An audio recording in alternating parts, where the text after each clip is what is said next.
We have a battle of arguably two best players in the sport. Steph and the Warriors are in Milwaukee to face Giannis and the Bucks in what could be a finals preview.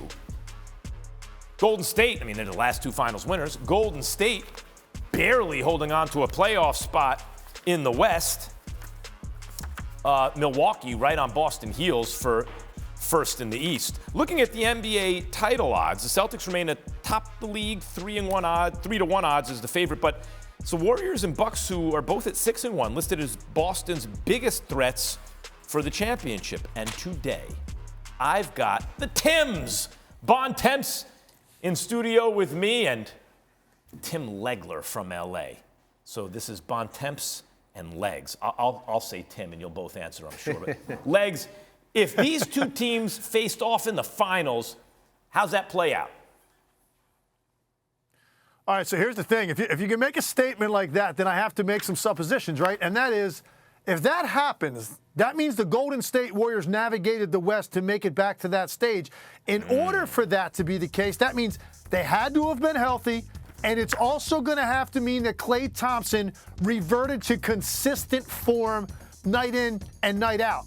And if that's the case, I'm going to go with my original preseason pick, which is Golden State to repeat as champions over the Milwaukee Bucks in the finals. That's what I picked. I'm going to stick with it. If you're going to go ahead and do a lot of that legwork for me and just put them in the finals, because look, there's a lot of doubt whether they can make it back. But if they do, those things had to have taken place, and I'm going to stick with Golden State to repeat if they're able to get to that point.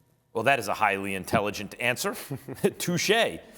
Bontemps, in spite of what wrong-headed people like you claim that Steph had been the best player in the world, even though he was smoked in the finals by a clearly superior player in LeBron James, and Steph had the better team. Last year, I thought, was the first year at the end of everything you could say, Steph Curry might be the best basketball player in the world. And clearly, Giannis, I think there's a consensus, Giannis is the best basketball player in the world. But who's more valuable to their team, do you think?